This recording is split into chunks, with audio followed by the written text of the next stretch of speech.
Era la mañana del 25 de marzo de 2004 cuando Jennifer Weeks hizo su última llamada. En ese momento aún tenía esperanzas, aún creía que podría escapar. Pero ni ella ni su hija Adriana sabían que esta llamada sería su última. En la solitaria quietud de Cross Plains, una pequeña comunidad rural de Tennessee, una madre y su hija desaparecían sin dejar rastro, y su historia quedaría atrapada en el silencio durante 20 años.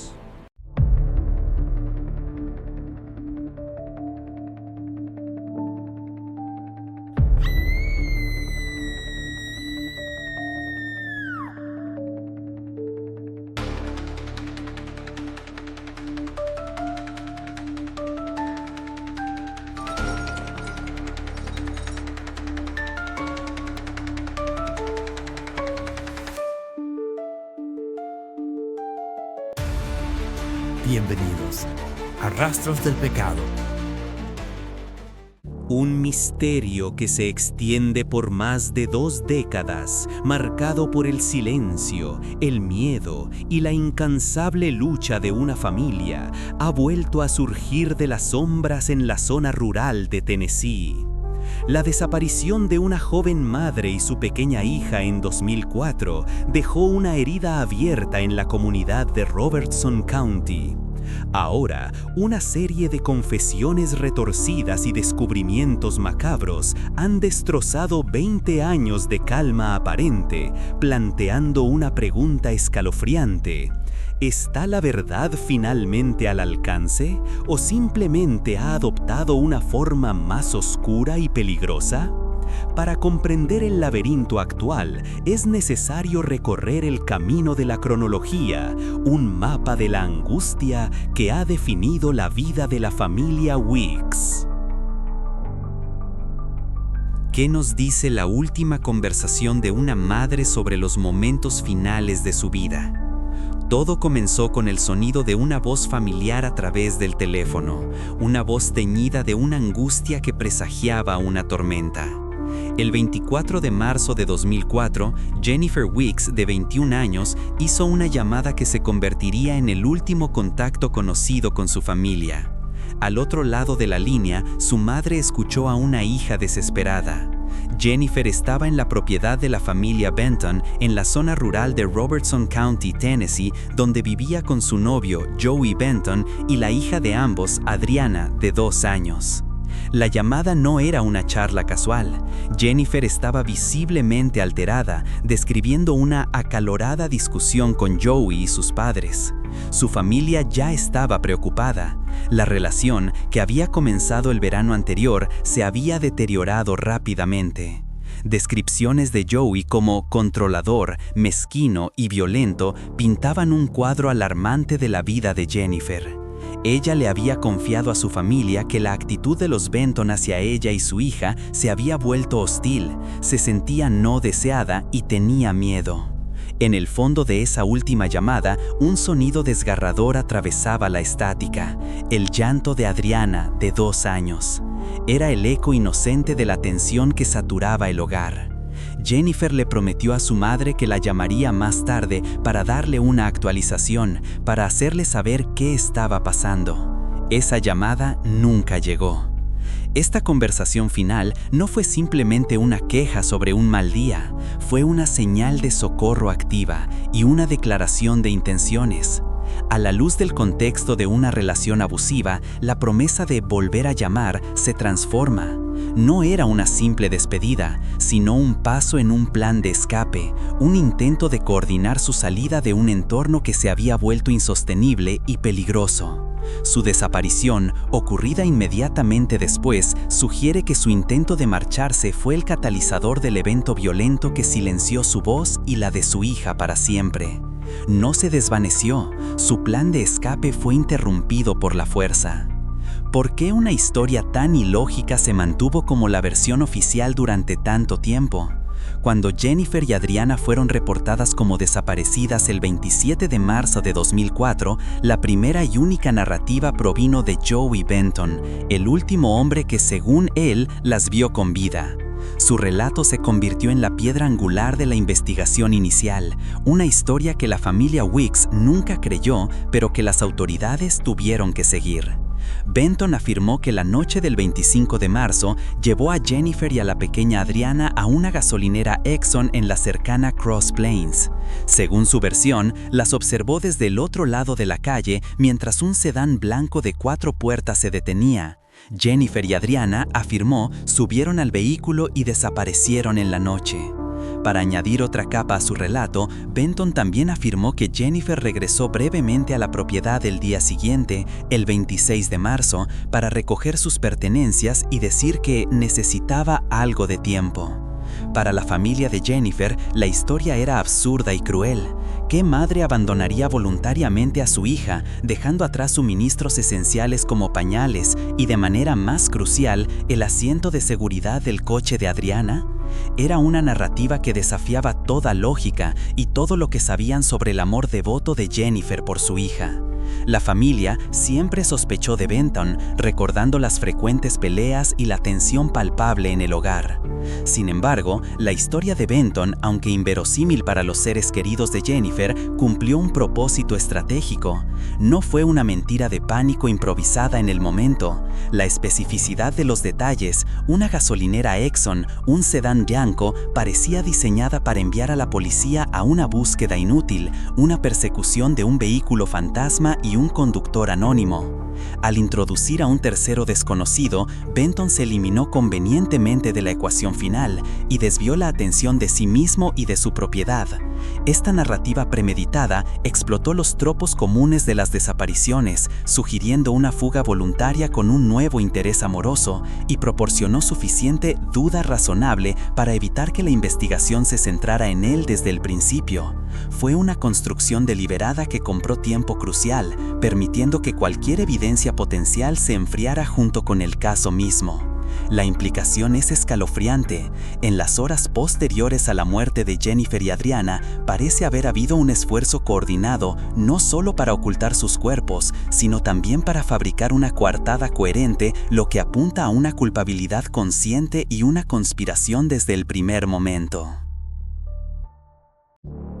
¿Cómo lucha una familia cuando la justicia parece dormida? Durante casi una década, la respuesta fue con una desesperación silenciosa y una esperanza que se negaba a extinguirse. Los años que siguieron a la desaparición de Jennifer y Adriana estuvieron marcados por un silencio ensordecedor. Los carteles con sus rostros se desvanecieron bajo el sol de Tennessee, la atención de los medios disminuyó y el caso se enfrió, cubierto por el polvo de otros crímenes y tragedias más recientes. Para la familia Weeks fue una época de agonía. Mientras el mundo seguía adelante, ellos permanecían atrapados en el 25 de marzo de 2004. Las autoridades no estaban completamente inactivas. A lo largo de los años, la propiedad de los Benton fue registrada en múltiples ocasiones. Los investigadores recorrieron el terreno e incluso drenaron un estanque en la propiedad, buscando cualquier rastro de la joven madre y su hija. Cada búsqueda terminaba de la misma manera, sin respuestas, sin cuerpos, sin cierre. El sargento de policía retirado Troy Hillman, al analizar casos como este, subraya la inmensa dificultad que enfrentan los investigadores. Sin un cuerpo, la investigación se convierte en una batalla cuesta arriba. El cuerpo, explica, es a menudo la parte más crucial de la escena del crimen. Es lo que, te dice, la naturaleza de la muerte. Sin Jennifer y Adriana y sin una escena del crimen física confirmada, los detectives se enfrentaban a un rompecabezas al que le faltaban las piezas más importantes. Luego, en 2013, casi 9 años después de que fueron vistas por última vez, se produjo un cambio significativo. El caso de Jennifer y Adriana Weeks fue reclasificado oficialmente de un caso de personas desaparecidas a un caso de homicidio. Para la familia fue una victoria agridulce. Por un lado, era una validación oficial de sus peores temores. Las autoridades finalmente estaban de acuerdo en que Jennifer no se había ido voluntariamente. Por otro lado, la reclasificación no los acercaba más a encontrar a sus seres queridos ni a llevar a los responsables ante la justicia. Sin embargo, este cambio administrativo fue también una declaración estratégica por parte de las fuerzas del orden. Al etiquetar el caso como homicidio, la oficina del sheriff de Robertson County envió un mensaje inequívoco a los sospechosos y a la comunidad. Sabemos que fueron asesinadas y no hemos dejado de buscar a los asesinos. Para una familia como los Benton, que podría haber esperado que el paso del tiempo borrara el caso, este cambio habría sido una señal alarmante de que el escrutinio no iba a desaparecer. Fue un movimiento de guerra psicológica en una investigación a largo plazo, una forma de aumentar la presión sobre aquellos que guardaban el secreto, sentando las bases para las fracturas que finalmente aparecerían una década después. ¿Puede la voz de una hermana romper un muro de silencio de 20 años? En la era digital, la respuesta es un rotundo sí. A medida que el caso oficial languidecía, la hermana menor de Jennifer, Casey Robinson, se negó a permitir que los recuerdos de su hermana y su sobrina se desvanecieran.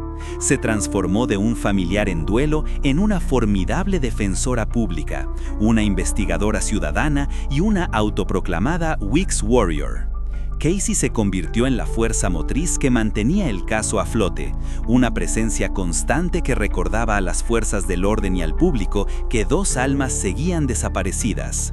Su cruzada alcanzó un nuevo nivel de influencia en 2023 con el lanzamiento de su podcast Missing in Hushtown.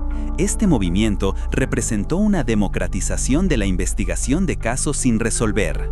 La familia Weeks ya no era suplicante de la atención de los medios, se convirtieron en la fuente de la narrativa. El podcast, coproducido con Jules Thorpe, se convirtió en una herramienta poderosa para eludir a los medios tradicionales y hablar directamente a una audiencia nacional de oyentes de crímenes reales. El propio título, Missing in Hushtown, Desaparecidas en el Pueblo del Silencio, era un acto de desafío, nombrando y avergonzando el código de silencio que, según ellos, impregnaba su pequeña comunidad. El podcast afirmaba tener confirmación de que ninguna de las chicas respiró más allá del 25 de marzo de 2004, cambiando su misión de una búsqueda de los desaparecidos a una carrera para encontrar sus restos. La plataforma les dio una voz para compartir detalles íntimos del caso y ejercer una presión pública implacable. Thorpe le dijo a un entrevistador que la gente del pueblo se había acercado a ellos susurrando verdades a medias teñidas de miedo. Hemos tenido un montón de gente que se ha acercado y ha dicho, ojalá pudiera decirte lo que sé, pero tengo demasiado miedo, reveló Thorpe. Esta afirmación ilustra el clima de intimidación que Casey y Jules estaban tratando de desmantelar. Al crear su propia plataforma, Casey cambió la dinámica de poder. El foco de atención constante que generaba el podcast se convirtió en un arma que los Benton no podían ignorar. Es muy probable que la decisión de Joey Benton de hablar finalmente con Casey en 2024 no fue un acto espontáneo, sino un intento calculado de gestionar esta nueva e incesante forma de presión pública que la hermana de la víctima había creado magistralmente. Después de 20 años de negación, ¿por qué confesar ahora? ¿Y qué significa cuando una confesión está llena de más mentiras?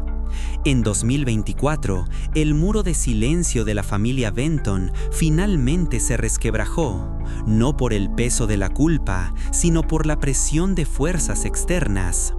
El catalizador fue una redada en la propiedad familiar por cargos no relacionados con el caso Weeks, que resultó en docenas de cargos contra el patriarca Joseph Benton Sr. por delitos de armas y explotación. Este evento provocó una implosión en la familia, rompiendo su lealtad de décadas. Según Casey, Joey y otros miembros de la familia entregaron a su padre. El Frente Unido se había derrumbado. En este clima de traición y autoconservación, Joey Benton finalmente se acercó a Casey Robinson. Su interacción se desarrolló en dos conversaciones dramáticamente diferentes. La primera, en abril de 2024, fue desconcertante. Joey fue cordial, casi encantador. Habló de su amor por Jennifer y Adriana, de sus planes de casarse y tener más hijos. Mantuvo la historia de la gasolinera y su aparente sinceridad fue tan convincente que Casey admitió sentirse momentáneamente confundida, preguntándose, ¿y si nos hemos equivocado todo este tiempo? Pero solo 3 meses después, en julio, la máscara se cayó. En una segunda conversación, esta vez con la madre de Casey también presente, Joey se retractó de 2 décadas de mentiras. Interrumpió una reunión que la familia Weeks tenía con el fiscal del distrito y declaró que estaba listo para contarle todo a las fuerzas del orden y a mi familia. Admitió que la historia de la gasolinera, la historia del coche blanco, todo era una mentira. La verdad, dijo, era mucho más oscura. Jennifer y Adriana habían muerto en su casa el 25 de marzo de 2004. Sin embargo, esta confesión no fue un acto de contrición.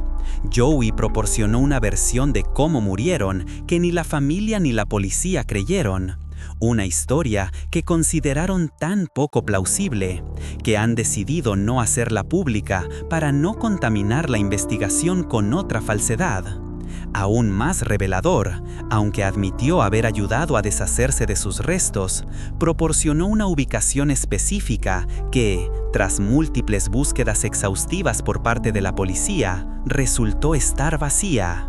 La confesión de Joey no fue un despertar moral, fue una jugada estratégica en un tablero de ajedrez que se desmoronaba. Sin la protección de su padre y con la estructura familiar en ruinas, Joey se volvió vulnerable. Su confesión fue un intento de adelantarse a lo que otros podrían revelar, de controlar la narrativa una vez más. Al dar una ubicación falsa para los cuerpos, retuve la única pieza de poder que le quedaba, el conocimiento de su lugar de descanso final. Fue un acto final de control, una tortura calculada infligida a una familia que solo anhelaba traer a sus niñas a casa. ¿Qué sucede cuando la oscuridad que rodea un caso sin resolver consume a uno de los sospechosos? La historia de Jennifer y Adriana Weeks dio un giro macabro en 2024, uno que nadie podría haber anticipado. La redada en la propiedad de los Benton no solo fracturó a la familia, sino que también desenterró los secretos del patriarca Joseph Frank Benton Sr. Los agentes encontraron un arsenal de armas, explosivos y material perturbador, lo que llevó a docenas de cargos, incluido el de explotación sexual de un menor. Después de pasar aproximadamente 1 año en prisión y ser liberado, Joseph Benton Sr., uno de los 3 individuos que se cree que tienen conocimiento directo de lo que le sucedió a Jennifer y Adriana, desapareció. El misterio de su paradero se resolvió de la manera más espantosa posible. El 4 de julio de 2025 se descubrió una pierna humana en Sulphur Fork Creek, un arroyo local en Springfield. Las pruebas de ADN no dejaron lugar a dudas. Pertenecía a Joseph Benton Sr., de 68 años. La historia se volvió aún más extraña. El 4 de octubre de 2025, un niño que jugaba cerca del mismo arroyo a lo largo de la vía verde de Springfield hizo un descubrimiento traumatizante: un cráneo humano. Al enterarse de la noticia, la familia Weeks, impulsada por una mezcla de horror y una desesperada necesidad de respuestas, fue al lugar. En un momento surreal y desgarrador, ellos mismos encontraron más restos humanos y llamaron al 911. En los días siguientes, la escena se convirtió en una operación de recuperación a gran escala. Equipos de buceo de la policía y unidades caninas de cadáveres peinaron el arroyo, recuperando más posibles restos óseos. Aunque la identificación oficial del cráneo y los otros restos está pendiente, la familia Weeks y los investigadores creen que probablemente pertenecen a Joseph Benton Sr. La muerte y el desmembramiento de Joseph Benton Sr. es un evento sísmico que recontextualiza todo el caso. Esto no parece ser un acto de violencia aleatorio, sugiere que el secreto de lo que le sucedió a Jennifer y Adriana era tan volátil y peligroso que 2 décadas después alguien estaba dispuesto a cometer otro asesinato brutal para protegerlo. Joseph Sr., con su familia vuelta en su contra y su hijo ya hablando con las autoridades, se había convertido en un cabo suelto. Su asesinato y el desmembramiento, un método a menudo utilizado para ocultar la identidad y la causa de la muerte, no es el final de un capítulo, es la apertura violenta de uno nuevo. Vincula inextricablemente el caso sin resolver de 2004 con un homicidio actual y activo, planteando la posibilidad de que haya más personas involucradas de lo que nadie imagine. Con un sospechoso muerto y desmembrado y otro que es un mentiroso confesó, ¿está la justicia para Jennifer y Adriana Weeks más cerca o más lejos que nunca? El caso se encuentra en un punto de inflexión paradójico, suspendido entre la esperanza renovada y una complejidad aún mayor. Para la familia Weeks, los recientes descubrimientos han sido una espada de doble filo. En una declaración pública, describieron cómo los hallazgos han reabierto heridas profundas y traído de vuelta tantas emociones. Su dolor es palpable, pero también lo es su determinación.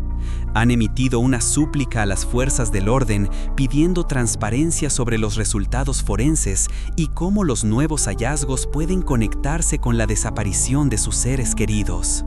La comunidad tiene derecho a saber y derecho a exigir responsabilidades, declararon, su voz fortalecida por 20 años de lucha. Desde una perspectiva de investigación, la situación es a la vez un desafío y una oportunidad. El sargento retirado Troy Hillman reconoce la dificultad de asegurar una condena sin los cuerpos de las víctimas, pero se aferra a su mantra de «nunca te rindas». Él cree que siempre hay una posibilidad de que un perpetrador se derrumbe y confiese a alguien, o que se descubran nuevas pruebas a medida que la tecnología avanza. La muerte de Joseph Benton Sr., aunque trágica, puede ser irónicamente la clave que finalmente abra el caso. El esfuerzo por encubrir el crimen original de 2004 puede haber creado las condiciones para que finalmente se resuelva. El asesinato de Benton es una investigación de homicidio nueva y activa, con pruebas frescas, una escena del crimen contemporánea y un cronograma actual. Los investigadores que trabajan para responder a la pregunta ¿quién mató a Joseph Sr. y por qué?, inevitablemente desenterrarán información sobre el motivo más probable, su conocimiento del caso Weeks. La investigación del asesinato de Benton es, en efecto, una investigación activa del caso Weeks desde un nuevo ángulo. La investigación del asesinato de Benton puede cometer un error que no se cometió hace 2 décadas. La tecnología forense, como señaló Hillman, ha avanzado masivamente. La ironía final puede ser que el acto violento destinado a garantizar el silencio eterno sea lo que finalmente haga la verdad. Mientras tanto, las preguntas persisten, flotando sobre la tranquila comunidad de Robertson County. ¿Quién silenció a Joseph Benton Sr. para proteger un secreto de 20 años? ¿Revelará alguna vez Joey Benton la verdadera ubicación de los restos de Jennifer y Adriana? Y para una familia que ha soportado lo impensable, una familia que se niega a vacilar, ¿qué forma podría tomar finalmente la justicia? La única certeza es que no descansarán hasta que la verdad prevalezca.